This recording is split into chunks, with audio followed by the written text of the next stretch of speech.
नमस्कार दोस्तों, स्वामी विवेकानंद इंस्टीट्यूट में आप सभी का स्वागत है। आज जो है हम भारत के भूगोल की बात करेंगे और भारत के भूगोल में ही हम बात करेंगे कि जो भारत है वो भारत किस प्रकार से फैला हुआ है और किस प्रकार से इसका विस्तार है। तो हम दो चीजें देखेंगे कि अक्षांश दृष्टि से और देशांतर दृष्टि से भारत की स्थिति किस प्रकार से है। तो हम उसी पॉइंट से ध्यान रखेंगे कि अक्षांश दृष्टि से भारत की स्थिति क्या है और देशांतर दृष्टि से भारत की स्थिति क्या है। इन सभी को हम यहाँ पर देखने की कोशिश करेंगे। उसके बाद देखेंगे कि भारत की उत्तर से दक्षिण तक की लंबाई कितनी है, भारत की पूर्व से पश्चिम तक की लंबाई कितनी है, इसको भी हम यहाँ पर देखने की कोशिश करेंगे। उसके बाद हम देखेंगे कि भारत की जो उत्तरी बिंदु क्या है, या हम पूछेंगे दक्षिणी बिंदु क्या है, या पूर्वी बिंदु क्या है, या पश्चिमी बिंदु क्या है। इन सभी की चर्चा आज जो हम करने की कोशिश करेंगे। ठीक है, आइए देखते हैं।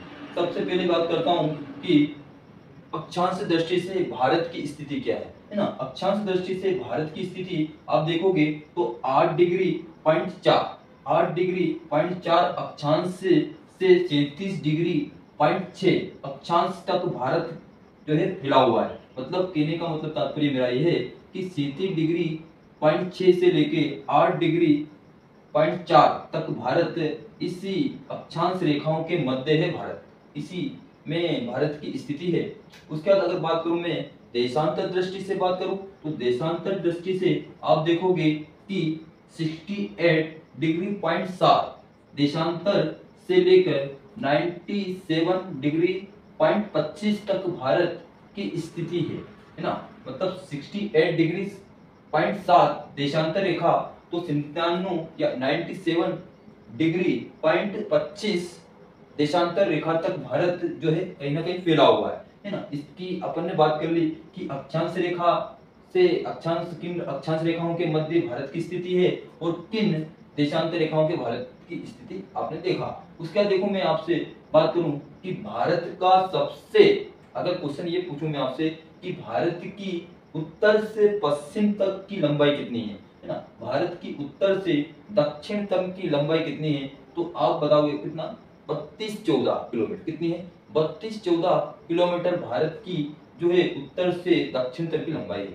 अगर उसके बाद बोलूं कि पूर्व से पश्चिम तक, क्या बोलूं, पूर्व से पश्चिम तक की लंबाई कितनी है, 29-33 किलोमीटर। कितनी है, 29-33 किलोमीटर भारत की पूर्व से पश्चिम तक की लंबाई है।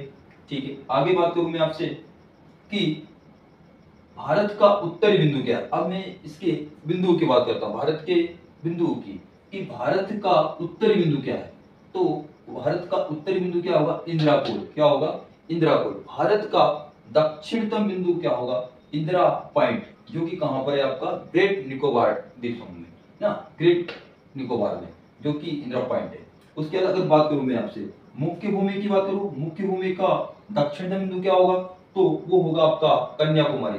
दोनों क्वेश्चन पूछ सकता है। मुख्य भूमि मतलब खुद उस पर फैला हुआ भारत है ना। ये कहीं ना कहीं आपका इस चीज पे ध्यान रखना है कि मुख्य भूमि, अगर क्वेश्चन पूछ ले कि मुख्य भूमि का मुख्य बिंदु तो क्या होगा आपका, कन्याकुमारी है ना। और अगर ऐसे पूछे कि भारत का दक्षिणतम बिंदु क्या है, तो इंदिरा पॉइंट। दोनों क्वेश्चनों अलग अलग है। ठीक, उसके बाद बात करूं कि भारत का पश्चिमतम बिंदु क्या है, तो वो है आपका सर क्रीक। कहां है, सर क्रीक, जो कि आपका गुजरात में है।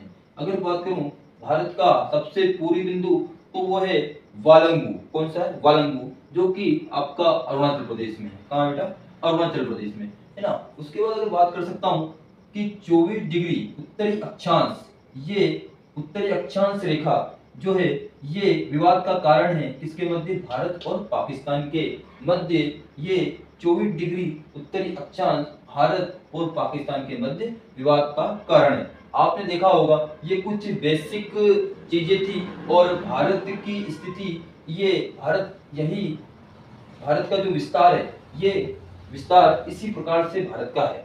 तो आगे हम बात करेंगे कि भारत की स्थलीय भूमि की और जलीय भूमि की। कल इसके आगे की चर्चा अपन करने की कोशिश करेंगे। धन्यवाद। आज की